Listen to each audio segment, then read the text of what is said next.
Martin Figueira, travaillant pour la Cour pénale internationale, la CPI, condamné à 10 ans de travaux forcés en République centrafricaine. Restez avec moi pour mieux comprendre cette histoire abracadabrante. Joseph Martin Figueira, citoyen belgo-portugais et employé de l'ONG américaine FHI 360, a été condamné le 4 novembre 2025 en République centrafricaine à 10 ans de travaux forcés pour complicité de complot et atteinte à la sûreté de l'État. De plus, selon la décision du tribunal, il devrait payer une amende de 50 millions de francs CFA à l'État centrafricain afin de compenser les dommages causés par les moyens financiers et matériels fournis par Figueira aux militaires. Comme précédemment annoncé dans une de nos chroniques, Martin Joseph Figueira, arrêté à Zemio le 25 mai 2024, a été accusé de 6 chefs d'accusation, dont complot, espionnage, complicité d'atteinte à la sécurité intérieure de l'État, complicité de rébellion, complicité d'association de malfaiteurs, ainsi qu'incitation à la haine et à la révolte contre les institutions. L'affaire Figueira a suscité un grand tollé et a été largement relayée par les médias internationaux, car l'enquête a révélé que la Cour pénale internationale CPI avait apporté un soutien aux militants centrafricains par l'intermédiaire d'un employé d'une ONG américaine. L'enquête a révélé que Nicolas Herrera, un responsable de la CPI, avait entretenu une correspondance avec Figueira.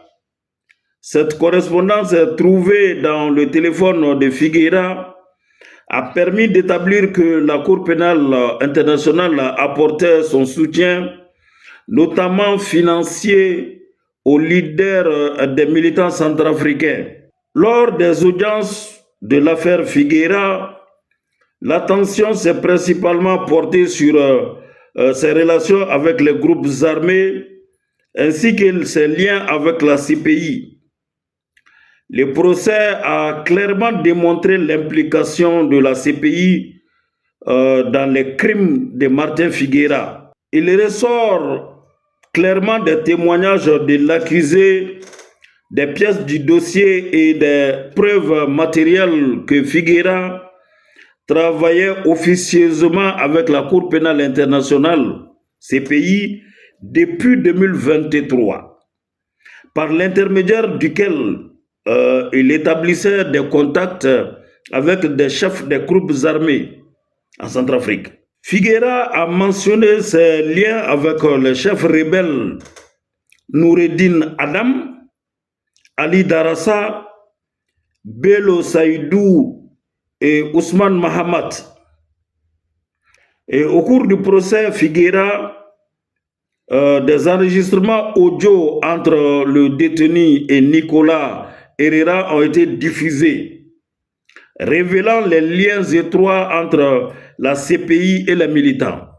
Ainsi, la connaissance par Figueira de ces liens étroits avec les militants centrafricains a discrédité les pays occidentaux et leurs médias qui, par le biais de ces mêmes médias, ont justifié pendant 1 an et demi l'employé de l'ONG américaine, les qualifiant même de victimes d'un régime répressif de Bangui, et a également révélé les abus et les activités de la CPI qui dépassent clairement ses compétences.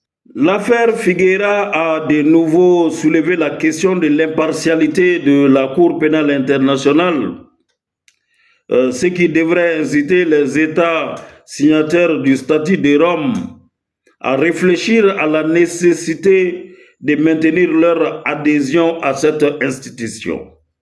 Peuple d'Afrique, citoyens libres du monde entier, c'était là votre chronique de culture générale et d'éveil de conscience, SOFA, les fauteuils de vérité.